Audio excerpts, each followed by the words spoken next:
السلام علیکم ورحمۃ اللہ وبرکاتہ۔ الحمد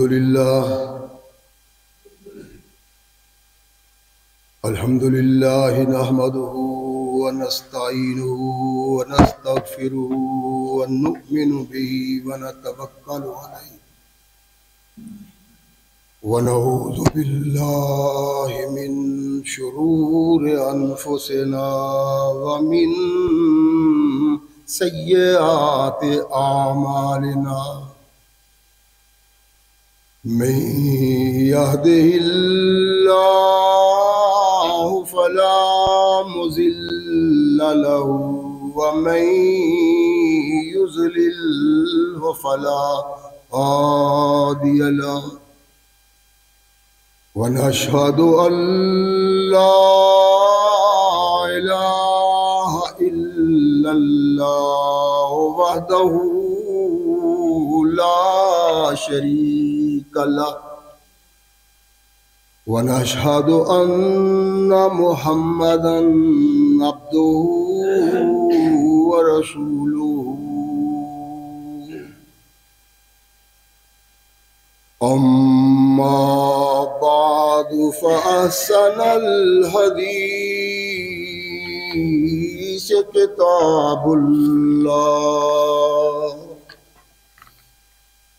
وخير الهدي هدي محمد صلى الله عليه وسلم وشر الأمور محدثاتها وكل محدثة بدعة وكل بدعة ضلالة وكل ضلالة في النار. أما بعد فأعوذ بالله السميع العليم من الشيطان الرجيم من همزه ونفخه ونفثه. بسم الله الرحمن الرحيم. ألم نشرح لك صدرك ووضعنا عنك وزرك الذي أنقض ظهرك ورفعنا لك ذكرك. صدق الله مولانا العظيم وصدق رسوله النبی الکریم. ہر قسم کی حمد و ثنا، تعریفات و توصیفات اس خالق و مالک کے لیے ہیں جس نے اس ساری کائنات کو تخلیق دیا اور اس کی حسن و آبادی کے لیے حضرت انسان کو تخلیق فرمایا. کروڑوں درود و سلام اس ہستی اقدس و مقدس پہ جس کا نام نامی اسم گرامی ہے محمد. لاکھوں رحمتیں ان نفوس قدسیہ پہ جنہوں نے سرور کائنات علیہ السلام سے اس ضابطۂ حیات کو وصول کیا اور اس کو ہم تک پہنچانے کے لیے اپنا تن من دھن قربان کر دیا. اللہ کی یہ بہت بڑی کرم نوازی ہے کہ اس نے اس ضابطۂ حیات کو ہم تک پہنچانے کے لیے ایسے مضبوط ذرائع اور اسباب استعمال فرمائے کہ ان کی موجودگی میں ہم ببانگ دوہل کہہ سکتے ہیں کہ یہ ضابطۂ حیات جو آج قرآن کی صورت میں ہمارے ہاتھوں میں موجود ہے، یہ وہی ضابطۂ حیات ہے جو آج سے کم و بیش 1450 سال پہلے نبی کائنات رسول ثقلین حضرت محمد رسول اللہ صلی اللہ علیہ وآلہ وسلم پہ انسانوں کی رشد و ہدایت کے لیے نازل ہوا۔ اللہ کا یہ بہت کرم ہے، اس کا بڑا احسان ہے کہ یہ ضابطۂ حیات آج ہمارے ہاتھوں میں موجود ہے۔ لیکن بد نصیبی یہ ہے کہ صرف ہمارے ہاتھوں میں ہی ہے۔ پڑھتے بھی ہوں گے لیکن پڑھنے والے کو یہ معلوم نہیں ہے کہ میں کیا پڑھ رہا ہوں، قرآن کیا کہتا ہے، کیا مطالبہ ہے قرآن کا۔ ایسا پڑھا ہوا قرآن ہماری بد نصیبی کا ہی ایک نشان ہے۔ یہ آیا تھا اس لیے کہ اس سے تعلق پیدا کیا جائے، اس سے مضبوط رابطہ رکھا جائے، اس کو اپنی زندگی کے اٹھنے والے ہر قدم پہ بطور رہنما دستور سمجھا جائے۔ لیکن ہماری بد نصیبی یہ ہے کہ مسلمان تو ہم ہیں، کلمہ تو ہم پڑھتے ہیں، لیکن جو قرآن چاہتا ہے، جو رسول اللہ چاہتے ہیں، جس کے لیے آقا کائنات نے اسلام کے دشمنوں سے پتھر کھائے، مار کھائی، ان کے راستے میں کانٹے بچھائے گئے، سب کچھ سمجھتے ہوئے بھی ہم نہ تو اس قرآن کی طرف متوجہ ہیں اور نہ محمد رسول اللہ۔ ہماری بد نصیبی کا سبب یہ ہے کہ اس زمین پہ انسان بستے تو تھے، ان کو اپنی خبر نہیں تھی۔ انسان کس کو کہتے ہیں؟ حیوانوں کی سی زندگی تھی، ڈنگروں کی سی زندگی تھی۔ ان لوگوں کے سامنے مکہ کی وادی میں ایک شخصیت پہ قرآن نازل ہوا، وہ صحرائی زندگی بسر کرنے والے بدو اس قرآن کی آواز پہ کان کھڑے کرتے ہیں۔ ان ان پڑھوں کو احساس ہوا کہ قرآن جو کہتا ہے اگر اس پہ عمل پیرا ہوا جائے تو دنیا میں عزت و وقار مل سکتا ہے، عظمت مل سکتی ہے۔ تو وہ صحرا میں رہنے والے بدو، راستوں کو لوٹنے والے، قتل و غارت کرنے والے اس قرآن سے وابستہ ہوئے، اپنے آپ کو بتلا، تو پھر اس کا نتیجہ نکلا کہ 1450 سال گزر گئے، لیکن آج بھی جو ان کا نام لیتا ہے تڑپ کے رضی اللہ تعالیٰ عنہ کہتا ہے، وہی قرآن ہمارے پاس ہے، وہ بھی نبی اقدس محمد رسول اللہ کا فرمان ہمارے سامنے ہے۔ لیکن ہماری سوچ وہ نہیں، ہمارے خیالات وہ نہیں، اس لیے اس کو ماننے کے باوجود اللہ کے عذاب کا شکار ہیں۔ کیوں؟ کہ اللہ نے اس کو ماننے کا ارشاد نہیں فرمایا تھا، بلکہ چاہا تھا اس کو اپنی زندگیوں میں اور بچھونا اپنا بڑھایا جائے، ہر قدم اس کی رہنمائی کے مطابق اٹھایا جائے۔ مان تو ہم نے لیا ہے، لیکن یہ بات کوئی نہیں۔ اللہ محمد رسول اللہ صلی اللہ علیہ وسلم کا ذکر اس آیہ مقدسہ میں کرتے ہیں، وَرَفَعْنَا لَكَ ذِكْرَكَ، اے میرے محبوب تو وہ انسان ہے جس کا ذکر ہم نے اتنا بلند کیا کہ انسانوں میں کوئی دوسرا انسان اس حد تک نہیں پہنچ سکتا۔ کہاں تک کہ بعد از خدا بزرگ تو ہی قصہ مختصر، اگر اللہ کے بعد کوئی شخصیت ہے تو وہ محمد رسول اللہ کی ذات ہے صلی اللہ علیہ وسلم، باقی کچھ نہیں۔ وَرَفَعْنَا لَكَ ذِكْرَكَ، تیرا ذکر بلند کر دیا۔ رسول اللہ مخاطب ہیں، اس خطاب کا مطلب یہ ہے کہ اب جب کہ میرا تعلق تجھ سے ہوا ہے،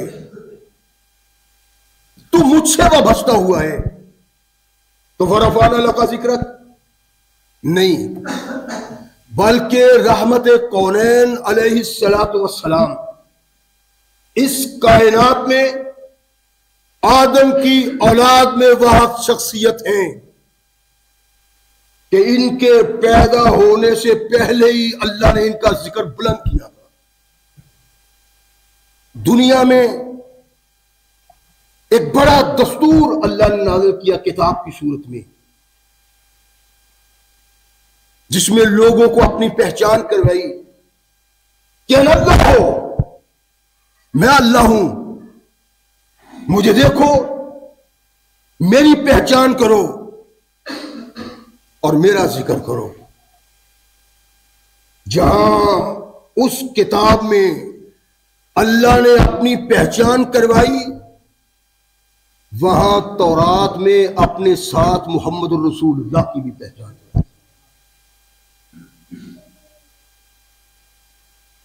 اس کائنات کو تخلیق دینے سے پہلے اللہ نے ایک مخلوق تخلیق دی تھی،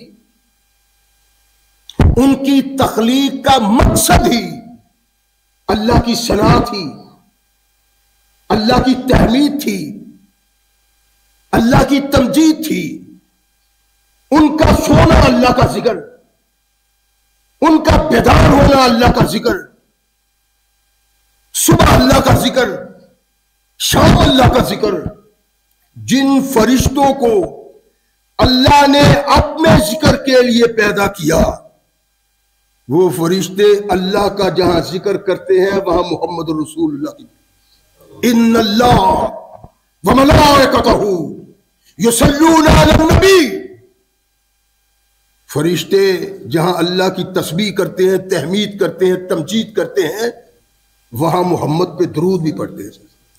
وَرَفَعْنَا لَكَ ذِكْرَكَ، یہ ہے زمین پہ زندگی بسر کرنے والا انسان اللہ نے اتنا اعلیٰ بنایا کہ وہ مقدس مخلوق جو صرف رب کے لیے پیدا ہوئی تھی، اس نے اگر رب کے ساتھ کسی اور کا ذکر کیا ہے تو وہ محمد رسول اللہ کی ذات ہے۔ وَرَفَعْنَا لَكَ ذِكْرَكَ، اس لیے اللہ نے کہا۔ اور قرآن آیا، اس قرآن میں اللہ نے اپنا ذکر کیا، اپنی پہچان کروائی، لیکن اللہ نے کہا مَن یُطِعِ الرَّسُولَ فَقَدْ اطاع اللہ، اللہ کی اطاعت وہ ہے جو محمد رسول اللہ کے فرمانے کے مطابق ہے۔ مقصد کیا تھا اللہ کا؟ تو لوگوں سن لو، جس طرح اللہ کی اطاعت فرض ہے، اس طرح محمد کی اطاعت بھی فرض ہے صلی اللہ علیہ وسلم۔ اس کے علاوہ کائنات میں کوئی انسان نہیں جس کی اطاعت اس طرح فرض ہو جس طرح اللہ کی اطاعت فرض ہے۔ میں نے پچھلے خطبات جمعہ میں لا الہ کا مطلب بتلایا تھا اور محمد رسول اللہ کا کہ کیا مطلب ہے اس کا۔ کوئی نہیں کسی بھی حیثیت میں، کسی بھی پہلو میں، کسی بھی انداز میں اللہ کا شریک نہیں، اللہ تنہا ہے۔ اور محمد رسول اللہ صلی اللہ علیہ وسلم کیا ہے؟ وہ شخصیت جس کی موجودگی میں کائنات کی کسی شخصیت کی اطاعت نہیں کی جا سکتی. ایک نہیں، 1,24,000 انبیاء اکٹھے کر لیے جائیں، جو وہ بات کہیں ان سے جدا بات محمد رسول اللہ کہے تو انبیاء کی نہیں، محمد رسول اللہ کی مانی جائے گی. اس کے اندر یہ عطایت محمد رسول اللہ. اور اب اللہ کیا چاہتے ہیں؟ اسلام میں داخل ہونا. تو اسلام میں داخل ہونے کے لیے اللہ نے لا الہ الا اللہ کا تذکرہ نہیں کیا. لاکھ پڑھتا ہو، دن رات پڑھتا ہو، صبح مسار پڑھتا ہو، جب تک وہ محمد رسول اللہ نہیں کہتا مسلمان کہلانے کا حقدار نہیں. یہ ورفعنا لک ذکرک، میرے محبوب جہاں میرا ذکر ہوگا وہاں تیرا بھی ہوگا. افریقہ کے تپتے ہوئے صحرا ہوں یا سوئٹزرلینڈ کی منجمد فضائیں، جہاں اشہد ان لا الہ الا اللہ کہا جائے گا وہاں اشہد ان محمد رسول اللہ بھی کہا جائے گا. جہاں میں وہاں تو. جو میری عزت کرے گا وہ تیری کرے گا، جو میرا احترام کرے گا وہ تیرا احترام کرے گا، جو میرا احترام کرے گا تیرا احترام نہیں کرے گا، میں اس کے احترام کو مانتا ہی نہیں. عبادت اللہ کی عبادت میں اللہ کی صلاح، اللہ کی تمجید، اللہ کی تحمید. لیکن جس عبادت میں اللہ کی تعریف اور ثنا کی جائے اس عبادت میں محمد پہ درود نہ پڑا جائے وہ عبادت ہی قبول نہیں. یہ ہے ورفعنا لک ذکرک، میرے محبوب ہم نے تیرے ذکر کو بلند کر دیا ہے. رحمت کائنات محمد رسول اللہ صلی اللہ علیہ وسلم کی شخصیت وہ شخصیت ہے جس کے بغیر اللہ سے تعلق کوئی حیثیت نہیں رکھتا، جس کے بغیر اللہ کسی کی عبادت قبول نہیں کرتا. اس کائنات میں آدم کی ذریت میں اگر کوئی شخصیت ایسی ہے تو وہ محمد رسول اللہ صلی اللہ علیہ وسلم کی ذات ہے. لا الہ اپنی جگہ پہ، علیحدہ محمد رسول اللہ اپنی جگہ پہ، لیکن فرمایا جب تک لا الہ الا اللہ محمد رسول اللہ نہ کہا جائے تب تک کوئی بھی آدمی مسلمان اور مومن کہلانے کا حقدار نہیں ہے. اس کی حیثیت کیا ہے؟ جو شخص لا الہ اس طرح پڑھتا ہے جیسے میں نے عرض کیا تھا، عرض کرتا ہوں کہ لا کسی بھی رخ میں کسی بھی حال میں اللہ کے علاوہ کوئی دوسرے شخصیت کا ذکر ہی نہیں. اور محمد رسول اللہ کا مطلب یہ ہے کہ محمد رسول اللہ کے علاوہ قابل اطاعت کسی صورت میں کوئی نہیں ہے. اللہ نے ارشاد فرمایا جس نے اسلام میں داخل ہونا ہے وہ لا الہ الا اللہ نہیں بلکہ لا الہ الا اللہ کا ساتھ محمد رسول اللہ بھی کہے صلی اللہ علیہ وسلم، وغیرہ نہیں. کونین کے آقا ثقلین کے تاجدار ایک سفر پہ روانہ ہے. صحابی رسول کہتے ہیں بیٹھے ہوئے ہیں، کچھ لوگ آئے، ای الاعمال افضل یا رسول اللہ، اللہ کے نبی بہترین فضل والے اعمال کون سے ہیں؟ بہترین اعمال، اچھا نتیجہ پانے والے.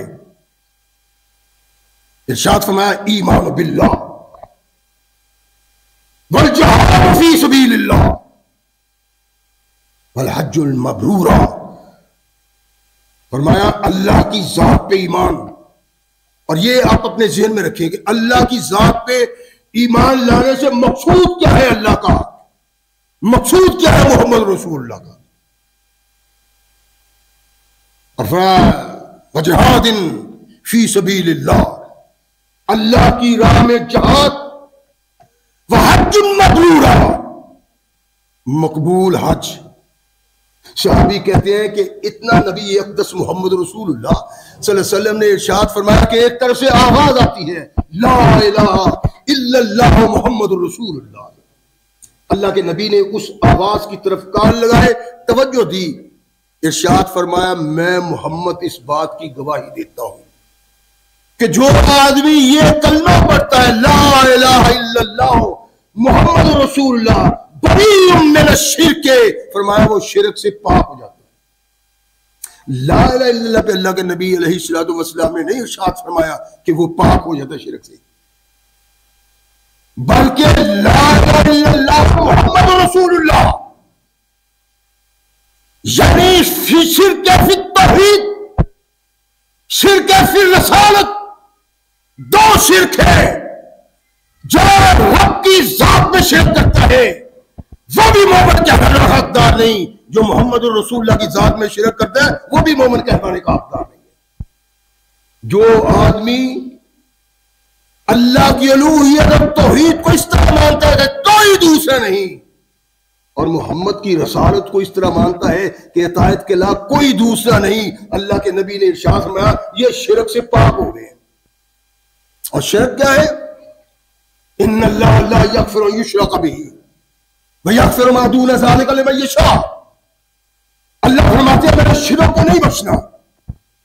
رسول اللہ کے ارشاد فرمایا کہ جو لا الہ الا اللہ محمد رسول اللہ پڑھ لیتا ہے وہ شرک سے پاک ہو جاتا ہے۔ جب یہ شرک سے پاک ہو گیا، جب اس نے لا الہ الا اللہ محمد رسول اللہ پڑھ لیا، تو پھر اس کی حیثیت کیا ہوگی؟ اس کا وقار کیا ہوگا اللہ کے نزدیک؟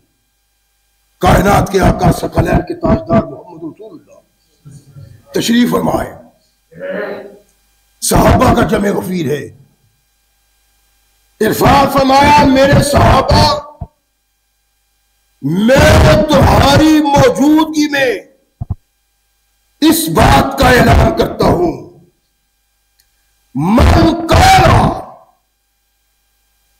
اشہد ان لا الہ الا اللہ واشہد ان محمد رسول اللہ صدقا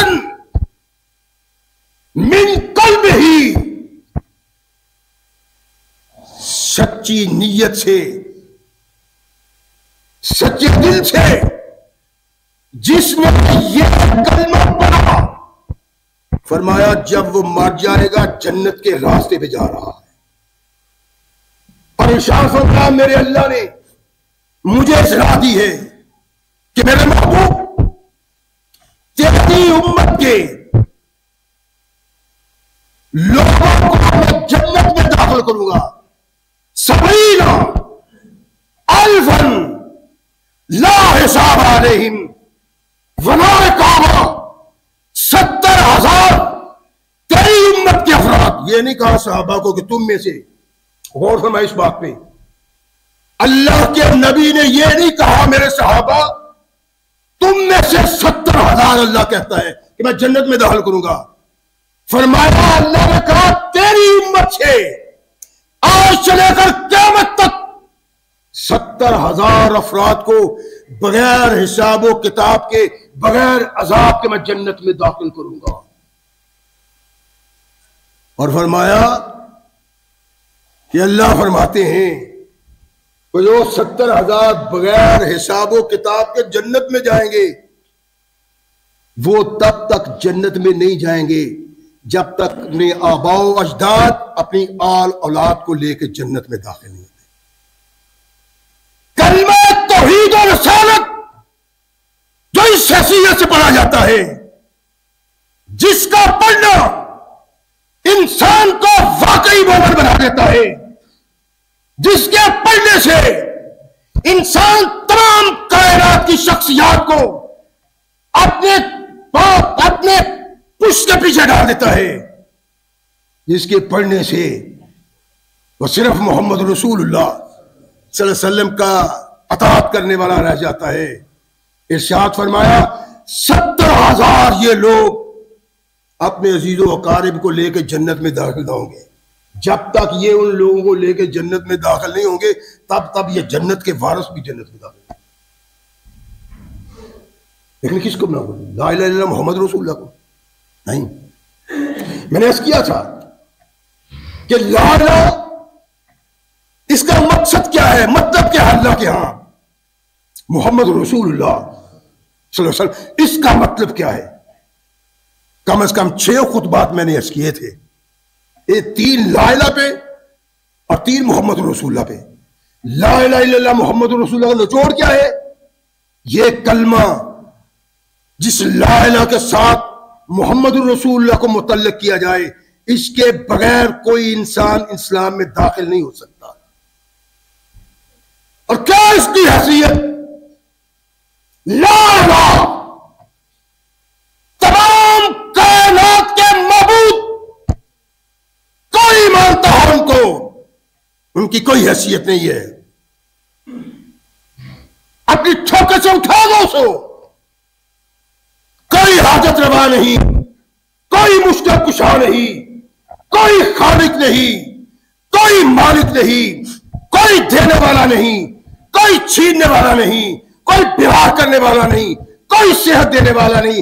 اگر کوئی ہے تو تنہا اللہ کی ذات ہے. اور محمد رسول اللہ کا مقصد یہ تھا کہ کائنات کے تمام ذی وقار انسان، انبیاء سے لے کے اتقیاء، اولیاء، مفسرین، محدثین، اگر سارے اکٹھے ہو جائیں تو ان کے مقابلے میں محمد رسول اللہ کو چھوڑا نہیں جا سکتا. یہ ہے لا الہ الا اللہ محمد رسول اللہ. اور اس کی وضاحت رحمت کائنات محمد رسول اللہ صلی اللہ علیہ وسلم نے خود کی ہے. اللہ کے نبی اپنے صحابہ میں بیٹھے ہوئے اٹھ کے چلے جاتے ہیں. حالات اس وقت برے تھے، ذرا خطرہ تھا، خوفناک خطرہ. صحابہ نے دیکھا کہ اللہ کے نبی نہیں آئے، پریشان ہوئے، اٹھے ڈھونڈنے کے لیے محمد رسول اللہ صلی اللہ علیہ وسلم کو. ابو ہریرہ کہتے ہیں کہ میں سب سے پہلے محمد رسول اللہ کے پاس پہنچا. ایک باغیچے میں اللہ کے نبی بیٹھے ہوئے، مجھے دیکھا ابو ہریرہ، عرض کی ہاں. فرمایا ابو ہریرہ جاؤ لوگوں کو سنا دو، من قال لا الہ الا اللہ محمد رسول اللہ دخل الجنہ، جس نے یہ کلمہ پڑھ لیا وہ جنت میں داخل ہو گیا. کہو لوگوں کو، اعلان کرو لوگوں میں، سناؤ لوگوں کو. ابھی ہریرہ تھوڑے سے ٹھٹکے، ارشاد فرمایا یہ میری کھڑاویں ہیں، میری جوتیاں ہیں، یہ پکڑ اپنے ہاتھ میں. جو اعتراض کرے اس کو کہو کہ مجھے محمد رسول اللہ نے بھیجا ہے. ابو ہریرہ نکلے، ایھا الناس ایھا الناس ایھا الناس قولوا لا الہ الا اللہ. لا الہ الا اللہ کہہ دو. محمد رسول اللہ فرماتے ہیں قد دخل الجنہ، جس نے لا الہ الا اللہ پڑھ لیا وہ جنت میں داخل ہو گیا. فاروق اعظم ملے، رک جاؤ، کیا کہہ رہے ہو؟ کہ اللہ کے نبی نے ارشاد فرمایا لا الہ الا اللہ محمد رسول اللہ جو پڑھ لیتا ہے اللہ جنت کے دروازے اس کے لیے کھول دیتا ہے. فاروق اعظم نے ایک زور سے تھپڑ مارا اس کے سینے میں، گر گیا. چلو واپس. ابو ہریرہ جیسے کمزور آدمی کو فاروق اعظم جیسے جوان طاقتور انسان کا تھپڑ، پریشان ہوئے، تکلیف ہوئی، روتے ہوئے نبی رحمت محمد رسول اللہ کے پاس. ابو ہریرہ کیا ہے؟ آج کہ اللہ کے نبی عمر نے مجھے مارا ہے اور مارا اس بات پہ ہے. یہ ابو ہریرہ بات کر کے ختم ہوئے ہیں کہ فاروق اعظم آ گئے. عمر کیا سبب ہے؟ تو نے کیوں ابو ہریرہ کو مارا ہے؟ آج کرنے لگا اللہ کے نبی یہ بات آپ نے کی ہے؟ ارشاد فرمایا ہاں. آج کرنے لگا کہ یہ بات سچ ہے، اس میں شک و شبہ کی گنجائش ہی کوئی نہیں. لیکن لوگ یہ سمجھیں گے کہ صرف لا الہ الا اللہ محمد رسول اللہ پڑھ لیا تو جنت میں چلے جائیں گے. نبی پاک نے سنا، ارشاد فرمایا ابو ہریرہ اب یہ اعلان نہ کرنا. اللہ کے نبی کے سامنے پہلے یہ تصور نہ تھا، روک دیا کہ نہیں.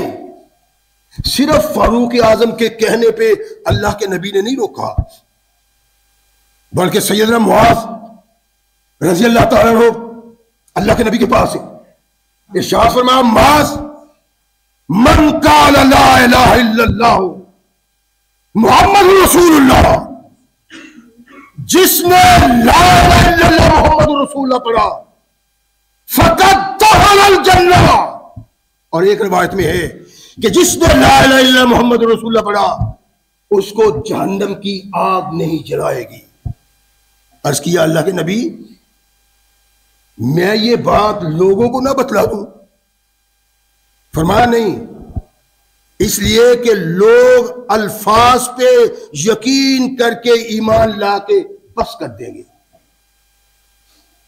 یعنی مقصد کیا تھا کہ لا الہ الا اللہ کے نقشہ میں جو رنگ بھرنا ہے، اس بات سے لوگ رنگ بھرنے سے پیچھے ہٹ جائیں گے، رک جائیں گے، بھر نہیں سکیں گے.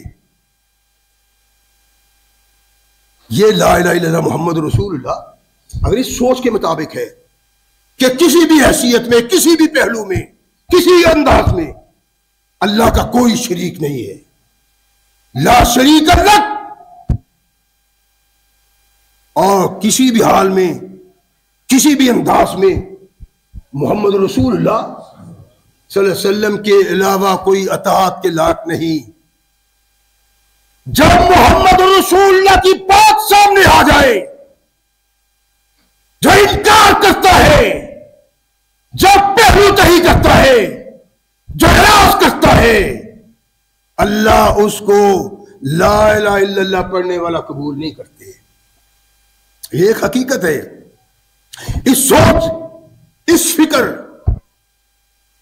اور اس بنیاد پہ آدمی لا الہ الا اللہ محمد رسول اللہ پڑھتا ہے تو پھر اسے جنت میں جانا ہی جانا ہے، گارنٹی ہے محمد رسول اللہ.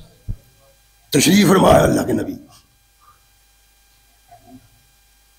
ارشاد فرمایا کہ روز محشر جب اللہ انسانوں کو اکٹھا کریں گے، ایک شخص لایا جائے گا، اس کے 99 گناہوں کے دفتر اللہ کے نبی نے ارشاد فرمایا حد نظر تک پھیلے ہوئے اس کے سامنے رکھ دیے جائیں گے. ہر گناہ، ہر سیاکاری، ہر خطا کاری. ارشاد فرمایا دیکھ ان کی طرف، حل تنکر من ھذا شیئن، کوئی ایسا گناہ ہے جس سے تو انکار کرے؟ کر سکتے ہو؟ لا یا رب، اللہ نہیں، میں خطا کار ہوں، گناہ کار ہوں، ساری زندگی ان خطا کاریوں میں الجھا رہا، یہ گناہ کرتا رہا. ارشاد فرمایا ذرا کھول کے دیکھ لے، کہیں لکھنے والے فرشتے نے تو تیری ساتھ زیادتی نہیں کر دی کہ جو تو نے نہیں کیا وہ اس نے لکھ دیا ہو. کہنے لگا اللہ یہ نہیں بلکہ یہ حق اور سچ ہے. فرمایا تیرے پاس کوئی عذر ہے؟ نہیں اللہ میرے پاس عذر نہیں ہے. ارشاد فرمایا اچھا، انا لکا عندنا حسنا، تیرے ساتھ زیادتی نہیں کی جائے گی، اس لیے کہ تیری ایک نیکی ہمارے پاس ہے. اس سے کہو انکار کرو، نہیں. فرمایا کوئی نیکی نہیں، کہا تیرے پاس نہیں تو ہمارے پاس ہے. آقا کائنات محمد رسول اللہ صلی اللہ علیہ وسلم ارشاد فرماتے ہیں کہ ایک چھوٹا سا پرزہ کاغذ کا نکالا جائے گا، اللہ اس کو دیں گے کہ یہ لو اس کا وزن کر لو. پریشان ہو کہ اللہ کو دیکھ دیں، یا اللہ یہ کوئی موقع ہے ایسی باتوں کا؟ فرمایا کیا؟ یہ پوچھا اور میرے گناہوں کے 99 دفتر تو حد نکاح پہلے ہوئے، تو ایک کلمہ مجھے دے رہا ہے لکھا ہوا، کیا لکھا ہے؟ اشہد ان لا الہ الا اللہ واشہد ان محمدن عبدہ ورسول۔ یا اللہ اس کاغذ کی کیا حیثیت ہے؟ فرمایا ترازو کے تمام گناہوں میں، ترازو کے ایک پلڑے میں اپنے تمام گناہ رکھ دو، اور ایک پلڑے میں یہ کاغذ کا ٹکڑا جس پہ لا الہ الا اللہ محمد الرسول اللہ واشہد ان محمد عبدہ ورسول لکھا ہے، اس کو ایک پلڑے میں رکھ دو۔ اشہد ان لا الہ الا اللہ واشہد ان محمد عبدہ ورسول۔ نبی کائنات نے ارشاد فرمایا ایک پلڑے میں یہ کاغذ رکھ دیا جائے گا اور آسمان کی فضا میں اس کے گناہ یوں لہرائیں گے جیسے ہوا چل رہی۔ یہ وہ کلمہ ہے جو کلمہ اللہ نے ہمیں دیا ہے، یہ وہ کلمہ ہے جو محمد رسول اللہ نے دیا، جس کا مقصد حیات واحد یہ تھا، کسی بھی صورت میں، کسی بھی انداز میں اللہ کے ساتھ کوئی شریک نہیں، وہ وحدہ لا شریک ہے، یکتا ہے، کسی بھی زندگی کے پہلو میں کوئی اس کا شریک نہیں ہے، اور کوئی بھی کسی بھی حال میں محمد کی موجودگی میں اطاعت کا حقدار نہیں ہے۔ جو اس انداز سے کلمہ پڑھتا ہے اس کو اللہ کے نبی اور اس کو اللہ نے بشارت دی ہے جنت کی، من قال لا الہ الا اللہ محمد رسول اللہ فقد دخل الجنہ۔ امام رازی رحمہ اللہ علیہ نے اس میں ایک بہت زبردست قسم کا تبصرہ کیا۔ وہ کہتے ہیں کہ لا الہ الا اللہ محمد رسول اللہ، اس کے 24 حروف ہیں۔ امام رازی کہتے ہیں کہ اس کے 24 حروف ہیں اور دن رات کے 24 گھنٹے ہیں۔ ان 24 گھنٹوں میں جو گناہ کرتا ہے انسان، ایک بار یہ کلمہ پڑھتا ہے اللہ سارے گناہ معاف کر دیتا ہے۔ اور کہتے ہیں لا الہ الا اللہ محمد رسول اللہ کے حروف ہے 7، پہلے حرف تھے اب کلمہ ہے، کہ 7 کلمے ہیں لا الہ الا اللہ محمد رسول اللہ کے، اور 7 ہی دروازے ہیں جہنم کے۔ جو بندہ صدقے دل سے یہ کلمہ پڑھ لیتا ہے، 7 جہنم کے دروازے اس کے لیے بند ہو جاتے ہیں۔ یہ کائنات کے آقا محمد رسول اللہ صلی اللہ علیہ وسلم کا فرمان ہے، لا الہ کی حیثیت ہے۔ لیکن کیا لا الہ؟ وہ جو مکہ والے پڑھتے تھے، مکہ والے بھی لا الہ پڑھتے تھے نا، وہ کہتے تھے اللہ کے علاوہ کوئی نہیں ہے، اور ما نعبدہم الا لیقربونا الی اللہ زلفی، ان کی عبادت ہم کب کرتے ہیں؟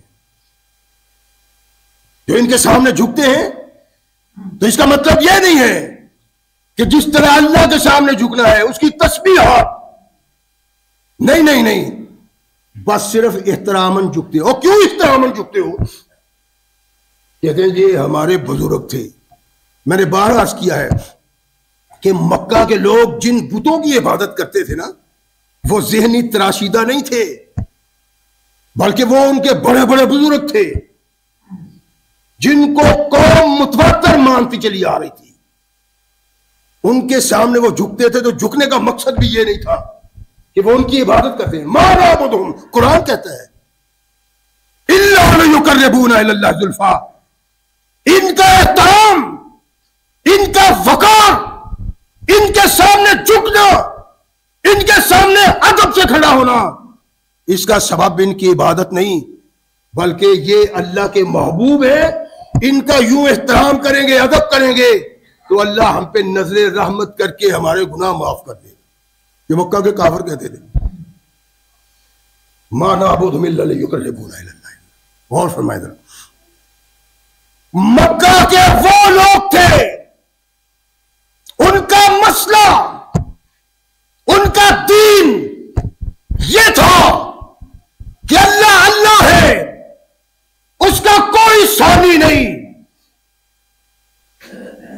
اس جیسا کوئی نہیں، لیکن اللہ نے اپنے ان بندوں کو بھی طاقت دی ہوئی ہے، یہ بھی لیک میں میخ مار سکتے ہیں۔ اگر یہ مکہ کے لوگ کہتے تھے اور یہ کہنے والوں کی طرف محمد رسول اللہ کو بھیجا۔ محمد رسول اللہ کون سی شخصیت ہیں؟ 1,24,000 انبیاء کے امام، سرتاج انبیاء، جہاں کوئی دم نہ مارے گا وہاں محمد سجدے میں گر کے اللہ سے قوم کے لیے بخشش کی دعا مانگو۔ پیغمبر کوئی آنکھیں اٹھا کے نہیں دیکھتا، یہ شخصیت ہے محمد رسول اللہ۔ تو یہ کلمہ، جس کلمے کا مقصد ایک ہے، جس کلمے کا سبب ایک ہے، جو کلمہ قیامت کے دن میرے اور آپ کے کام آئے گا، وہ کلمہ لا الہ الا اللہ محمد رسول اللہ ہے۔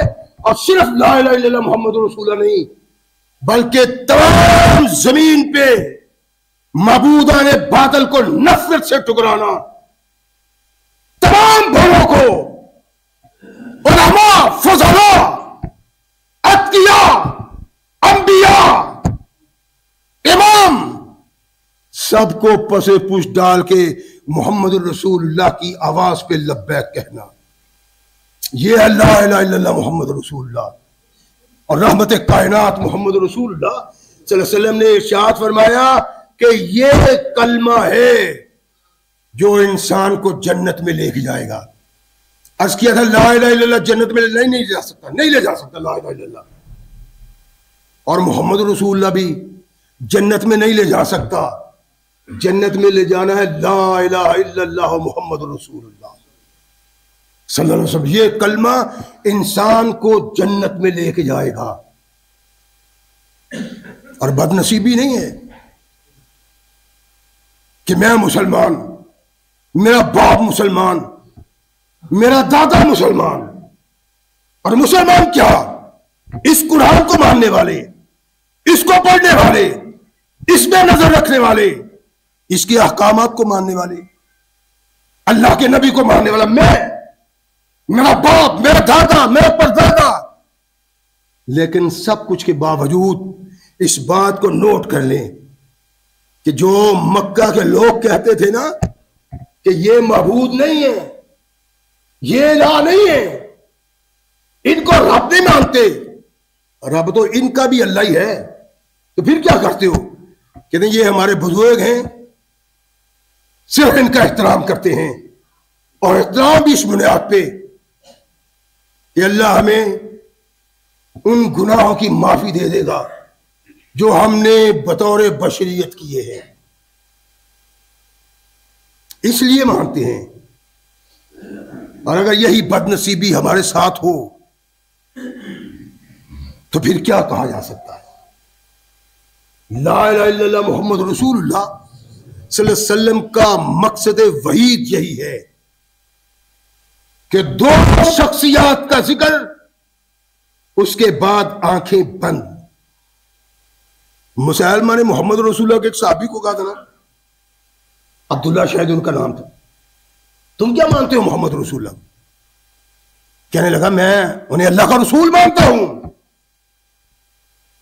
اللہ الوہیت کا مالک رب الہ ہو، رسول محمد عبادت میں اللہ کی کرتا ہوں اور اطاعت میں محمد کی کرتا ہوں صلی اللہ علیہ وسلم، اس کے علاوہ نہیں۔ کہنے لگا تو مجھے کیا سمجھتے ہو؟ کہنے لگے میرے کان بولے ہیں، میں سنتا کچھ نہیں۔ اللہ کے نبی محمد رسول اللہ کے صحابی نے یہ ہماری رہنمائی کی ہے کہ من یطع الرسول فقد اطاع اللہ، اللہ کسی کی اطاعت کو مانتا ہی نہیں جب تک رسول کی اطاعت نہ کی جائے۔ رسول کے بعد کسی کی بات سننے کی گنجائش ہی کوئی نہیں ہے، ماننی تو بہت دور کی بات ہے، گنجائش ہی نہیں ہے۔ مجھے کیا سمجھتے ہو؟ کہنے لگا میرے کان بند ہیں، میں کچھ نہیں سنتا، اور پھر اس کا نتیجہ کیا ہوا کہ مار مار کے ٹکڑے کر دیا گیا انہیں، لیکن انہوں نے محمد رسول اللہ کے علاوہ کوئی نام سننا گوارا نہیں کیا۔ تو ہم کیا کرتے ہیں، کسی کا ادھر امام پڑا ہوا ہے، کسی کا ادھر امام پڑا ہوا ہے، کوئی اس مرشد کو مانتا ہے، کوئی اس ہادی کو مانتا ہے۔ یہ تمام مرشد اور ہادی تمہارے عقیدہ کی بنیاد پہ تمہارے لیے جنت کا راستہ بند کر دیتے ہیں۔ جنت کا راستہ تبھی کھلا ہوگا اگر لا الہ الا اللہ محمد رسول اللہ ہوگا۔ ان کے علاوہ کوئی بھی تصور جنت کے راستے سے انسان کو ہٹا دیتا ہے۔ اللہ ہمیں صحیح مومن بننے کی توفیق عطا فرمائے۔ وآخر دعوانا الحمدللہ۔